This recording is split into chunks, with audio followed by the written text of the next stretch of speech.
T&D Productions presents Pseudo Cinema.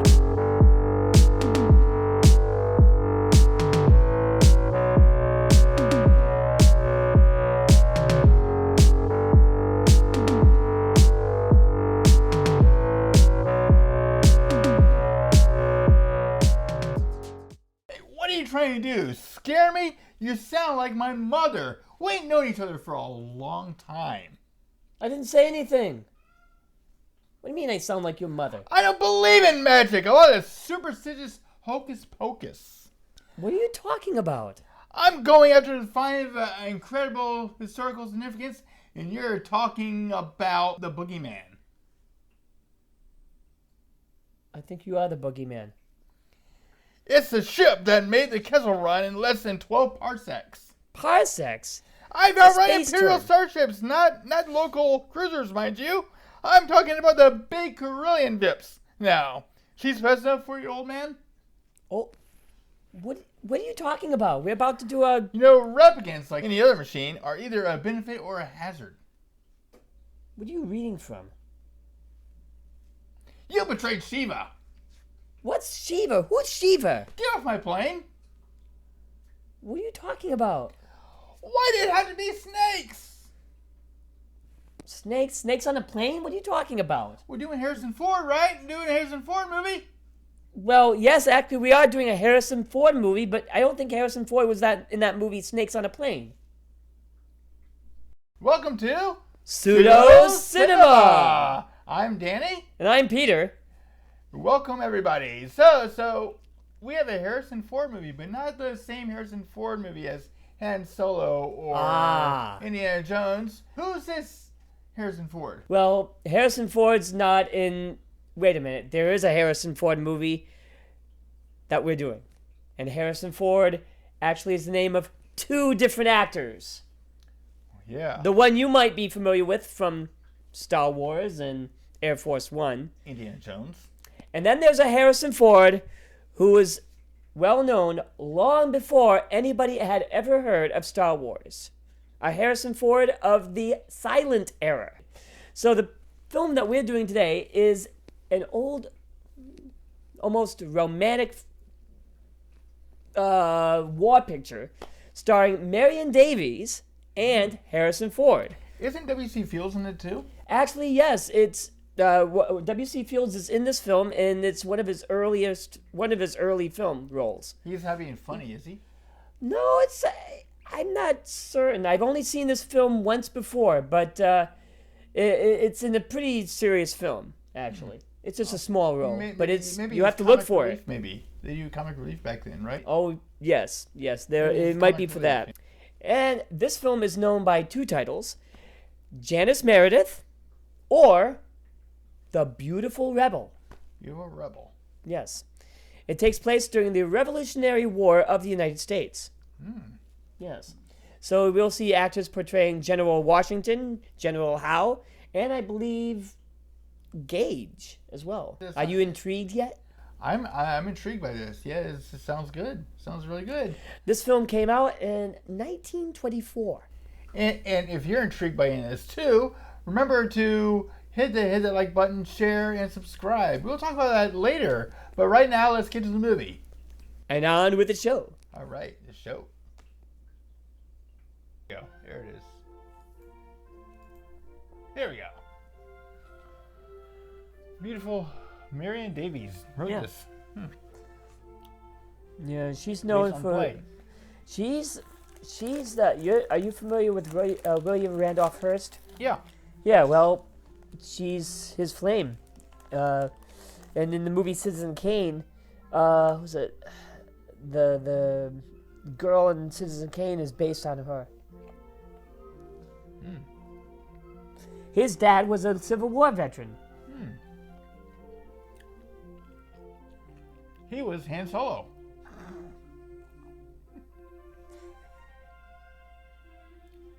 And that's Roscoe Fatty Arbuckle's brother. Cool.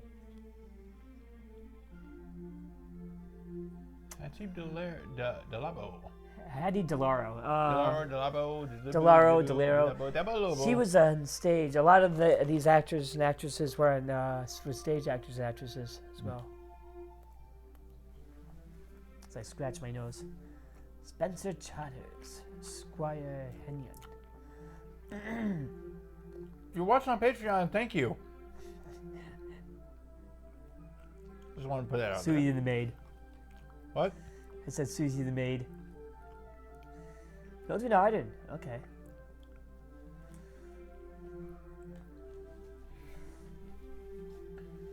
George Washington, played by Joseph Kilgore.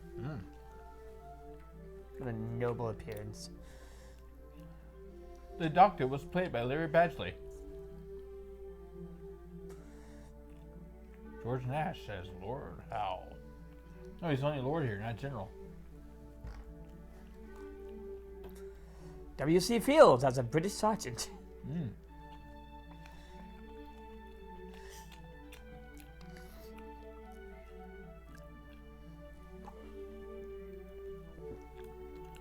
I think this might be a re-release. Probably, yeah. It seems clear. I had some sort of restoration. That is Tyrone Power Sr.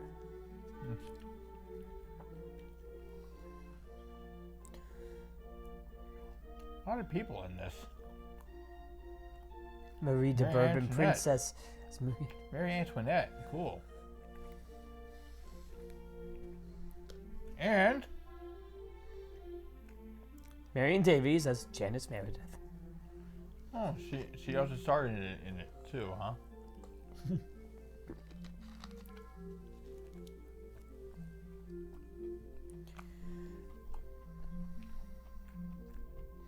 In the year of our Lord, 1774, the Royalists and the colonists were at loggerheads in the American colonies, but the discontent had not touched Greenwood, the peaceful home of the Meredith in New Jersey.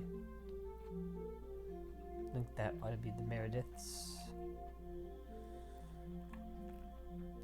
New Jersey. New Jersey. That was a long movie. That was a long movie, but it was a long movie. I don't know. I think the first 45 minutes of the movie pretty much dragged. It was Very slow. There were a couple of good scenes I liked from the first half of the movie. It did get a little bit boring at points. What did you think of the film? I had seen it before. Like I said, the first 45 minutes was slow, but once it got going, there's lots of action. What did you think of Harrison Ford in the movie?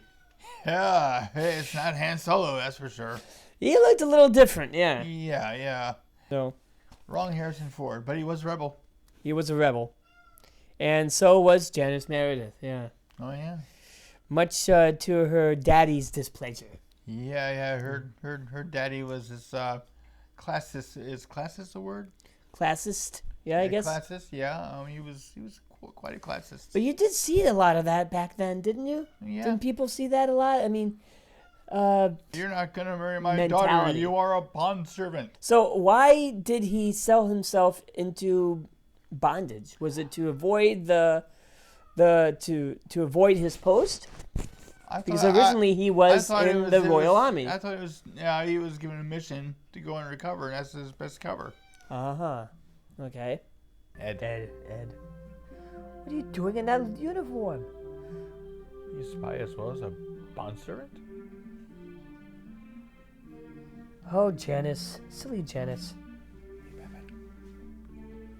Hey. In the film, you have a very young W.C. Fields who plays a British soldier, who actually is in charge of Janice, trying to keep her there at the house, right?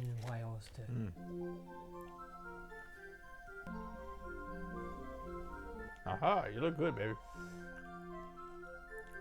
Oh, stop it. No, you stop it. Stop it. You stop it. Stop! You know the China bird. Yeah, he didn't really do it. He was comic relief, like I said. He was comic relief. Yeah. There was that other comical scene in which two soldiers, I think they were regulars of the Royal Army, they bumped into each other and just ran away.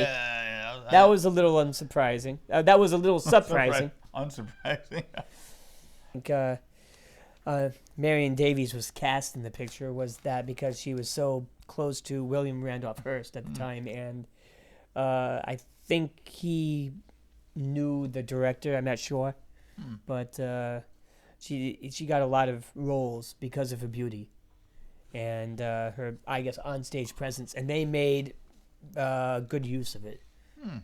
I think just the lighting and the softness of her features. Just they added like a soft light, right? Too much soft light. Really? So sometimes you can barely see her face.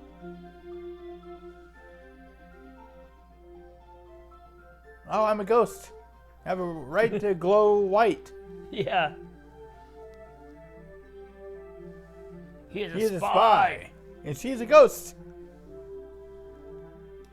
She's as white as a ghost. Well, the film, what we watched was I guess, like a 1980s version. It was not a version, but it was a print that had been transferred to videotape, maybe during the 1980s. New music. With new music. Oh, that music's just droning. And it was just repetitive. Synthesizer music played over and over and over and over. I kind of liked it a little. And towards the end, it had a little Star Trek theme to it. Sounds like Star Trek. Hello, dude. It's very regal, though. What are your favorite scenes? Well, I'm glad you asked. I kind of liked the party at Howe's victory party. That was interesting to see the royal kind of the pomp and circumstance of the whole like royal ball from the 1770s. That was grand. Grand ball, yeah. Despite for the enemy's side, but it just shows their just unwariness. They just did not know what was about to happen. Oh, yeah. Also, one of my favorite scenes in the film is when the drummer and the fife player, or maybe one was a musketeer, I guess, they were shot, but you saw their spirits rise in battle, and they started marching towards the camera. These words that wouldn't have been in place. Yeah, they made Sam out of. Oh, what's this? This is one of the soldiers. That was the drummer who was shot. Mm-hmm. This is a really powerful scene. This is one of my favorite scenes in the film. You see the spirits rise. Wow. They come together. I think they make this painting.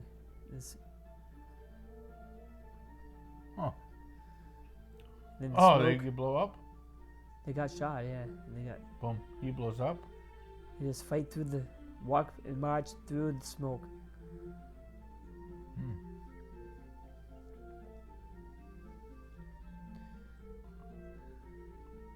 I don't know. It sort of changed genres that time. It became more of like maybe a fantasy or a ghost story. Yeah, well, I think that was there for American Pride, but still, I liked that scene. In fact, I think that film should have been re-released July 4th weekend of 1926. They could have, if they had kept it around. It would have been a fine film, just in celebration of the nation's 150th year. But it was. I don't know. I might have mentioned it before, but it was based on a play, and the play was actually, I think, based on a book by Paul Lester Ford and Edward Everett Rose, and at least Paul Lester Ford. I don't know how historically accurate it was. Would be nice to know if there really was a Lord Branton who actually sneaked in undercover and sold himself into bondage. Then I would have been interested to know. If you're interested or you find out anything about this movie or anything else, pertaining to the actors, let us know in the comment section. Yeah, let us know in the comments. I have a question for you. Yes. Question. Do you like movies with time machines or time travel? Yes, I do. I don't know how long have you known me? Yes, I do. I love that stuff. Do you like movies with dinosaurs?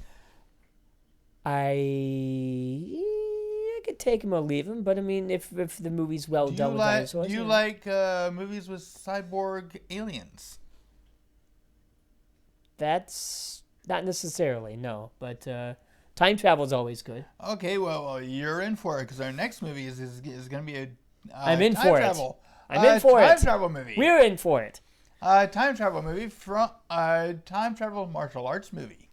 Oh, those are always exciting. Lots of fighting. Yes, it has everything you need. It has time travel, dinosaurs, cyborgs, all together. Watch a movie with cyborgs, nuns, dinosaurs, and time travel next time. And they kick donkeys. Okay, but in the meantime, what do? We like, share, and subscribe. And then don't forget about our new Patreon. Yeah, remember for $5, $10, or $15, you can get a place of honor. More money you pay, more honor you get here. And ring that bell too. Yeah, make that bell ring so we can get notified when a new video drops. Because this is 2021 now, and the movies and the videos are just going to get better and better. Better and better, yes. I think I can make a promise for that. Let's hope so. I just have. No, let's hope you promise, I mean. I just did promise that. Okay, well, good, yeah. Let us keep the promise. Let's keep that promise going, yeah. That's our T&D New Year resolution thing. All right. If you have any New Year's resolutions or any thing you'd like to see. Any movies you suggest us Yes. to check out? Let us know in the comment section. Let us know in the comment section. Let's know what you think of these revolutionary movies. Or silent pictures as a rule in general. What's your favorite silent picture? What's your favorite American Revolution movie? Have you ever watched a silent movie? Till next time, I'm Peter Gazzino. I'm Danny Fry. And this has been Pseudo Cinema! You rebel, you tore your dress. Rebel, your face is a mess. Rebel, how did they know? Hot tramp, I love you so. Oh.